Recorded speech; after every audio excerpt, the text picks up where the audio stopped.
झरोके में खड़ी एक दिन बड़े गौर से मैंने देखा। सूरज की पतली सी किरण अंदर पदार्पण कर रही है। धीरे धीरे बढ़कर आ गई वो आंगन में। धीरे धीरे बढ़कर आ गई वो आंगन में। यह कितनी भली है, कितनी भली है। झरोखा बंद करने पर चुपचाप संताप को सहती वही रुक जाती है।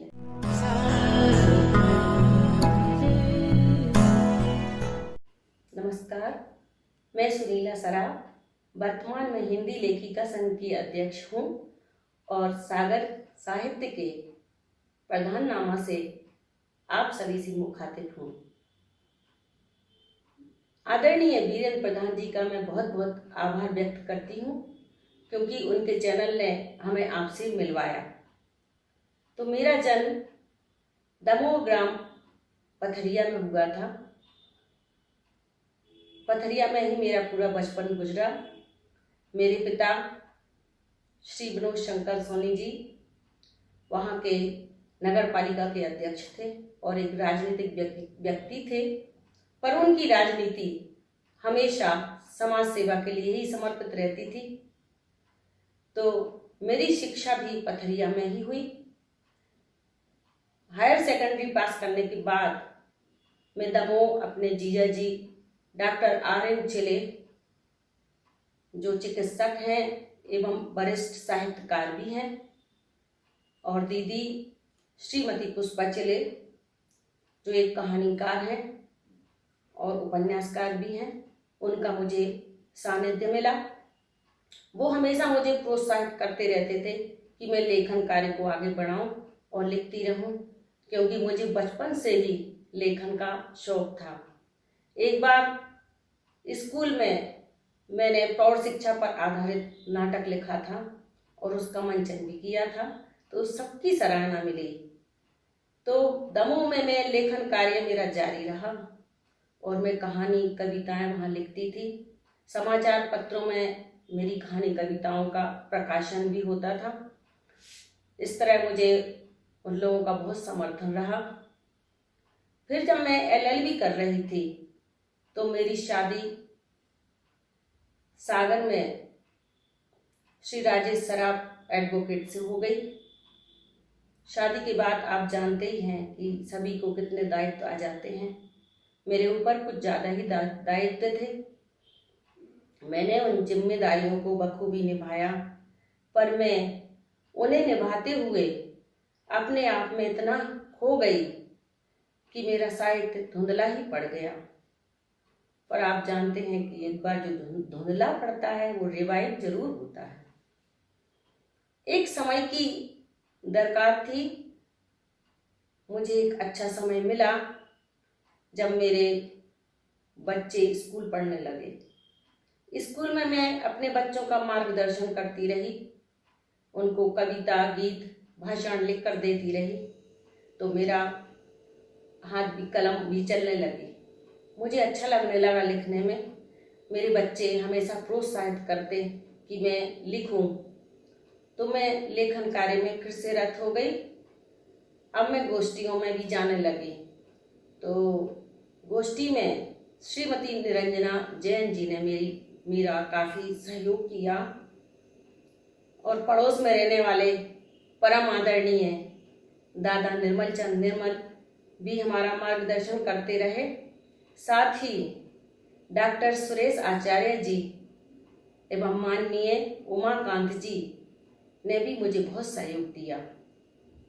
फिर करीब 2010 में मुझे हिंदी लेखिका संघ का अध्यक्ष मनोनीत किया गया और 2018 में मैंने हिंदी लेखिका संघ का स्थापना दिवस मनाया और उसमें मैंने एक स्मारिका निकाली जिसका संपादन कार्य भी किया। वो स्मारिका आपके सामने है, अन्वेषिका।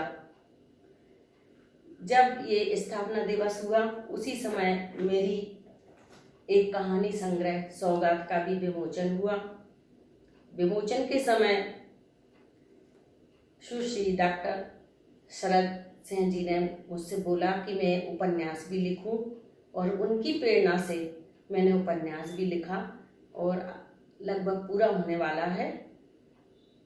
मेरी काव्य संकलन भी निकलने वाला है, उसका ही प्रकाशन जल्दी ही होगा। इसी तरह मुझे बहुत सी संस्थाओं ने सम्मानित भी किया।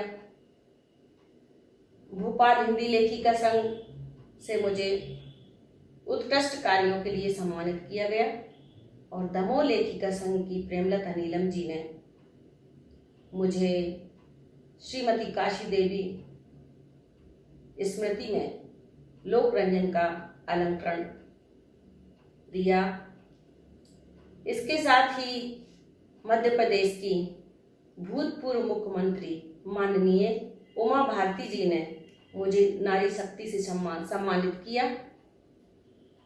अतः यहाँ सागर के साहित्यकारों का भी मुझे बहुत समर्थन मिलता रहा, बहनों का भी बहुत समर्थन मिला, और मैं आगे बढ़ चली।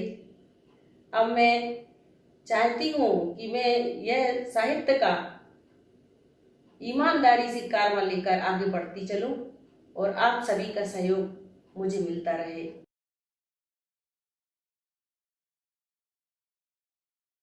मैं आपके समक्ष एक कविता प्रस्तुत कर रही हूँ, जिसका शीर्षक है किरण।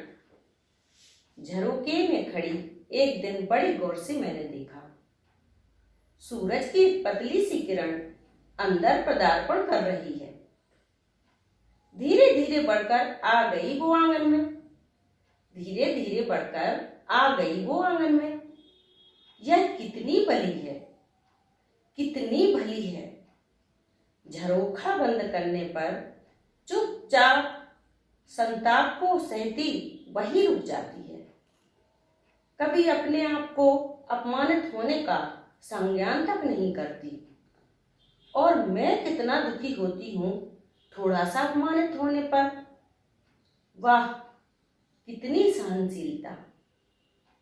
पिछला कुछ भी याद नहीं इसे। जब झरोखा खोलो, मुस्कुराती हुई प्रवेश करती है, सारे गिले शिकवे भुलाकर, सारे गिले शिकवे भुलाकर।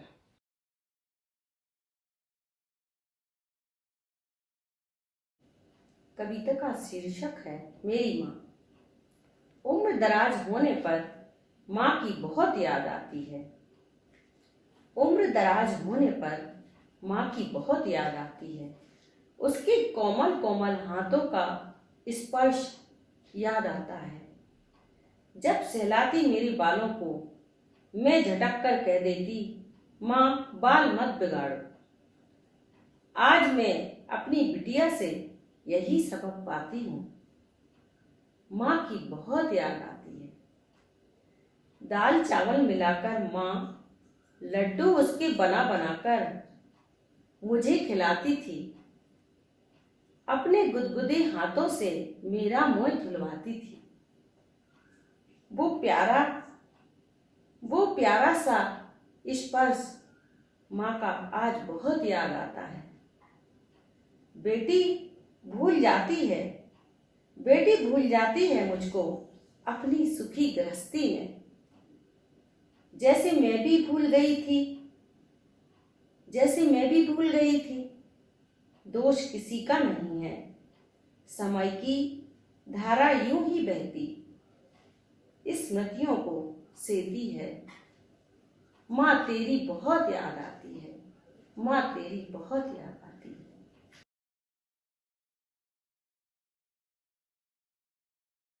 मैं आप लोगों के सामने अपनी एक कहानी प्रस्तुत करने जा रही हूँ, जिसका शीर्षक है दिनचर्या।